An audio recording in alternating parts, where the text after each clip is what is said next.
민주주의 회복력을 전 세계에 드높이 보여준 국민 여러분께 거듭 감사드립니다. 이승만 이후 처음으로 국회는 국민께 드리는 감사문을 채택했습니다. 민주주의를 위한 우리 국민의 열정과 헌신은 세계 민주주의 역사의 모범으로 길이 남을 것이라 확신합니다. 재보궐선거의 원인을 제공한 국민의힘은 대선 후보를 낼 자격이 없습니다.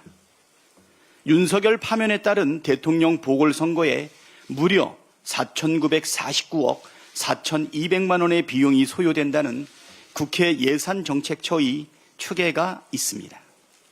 국민의힘이 염치가 있다면 이번 대통령 선거에 후보를 내지 말아야 합니다. 이번 보궐선거는 국민의힘에게 전적인 책임이 있습니다. 국민의힘은 1호 당원 윤석열의 비상계엄 선포 이후 파면에 이르기까지 내내 윤석열을 비호하고 내란에 동조했습니다. 심지어 윤석열을 출당 등 징계조차 하지 않았습니다. 누가 봐도 명백한 내란 동조 정당이자 보궐선거에 가장 큰 책임이 있는 정당 아닙니까? 지난 21대 국회에서 재보궐선거 원인 제공에 대한 책임 및 제재 강화에 관한 법안이 모두 8건 발의됐는데 그중 7건이 국민의힘이 낸 것입니다. 자기 정당과 1호 당원의 잘못 때문에 치러지는 선거에 후보를 내지 않는 것이 국민에 대한 최소한의 도리입니다. 지난 대선 당시 윤석열의 선거법 위반 사건도 수사하고 기소해야 합니다. 윤석열이 선거법 위반으로 당선 무효형을 받기에 충분한 정황과 증거들이 차고 넘치게 쌓여 있습니다.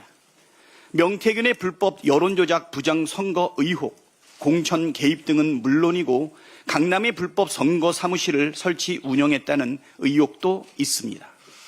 김건희가 구약성경을 모두 외운다고 했던 윤석열의 허위사실 공표 혐의도 야당에 들이댄 것과 똑같은 잣대로 기소해야 되지 않겠습니까?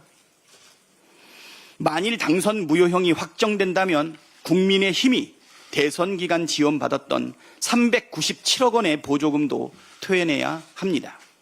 그것이 국민이 생각하는 공정이고 순리입니다.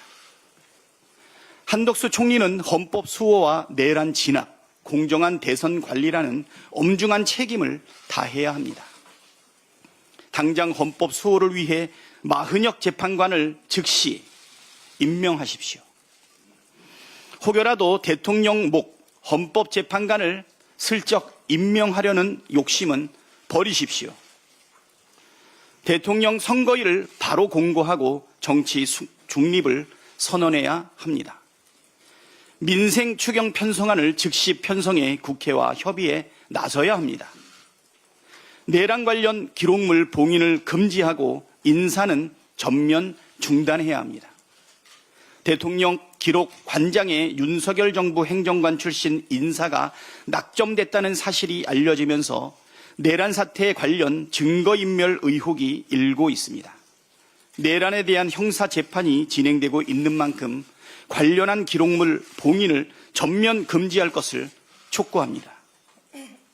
고위공직자 및 공공기관과 준정부기관, 기타 공공기관 인사도 새 정부 출범 때까지 전면 동결해야 합니다. 특히 윤석열 정부 출범에 관여하거나 정부에서 일한 인사들을 알박기, 낙가산 인사로 내려보내는 행위는 일전 중단되어야 합니다.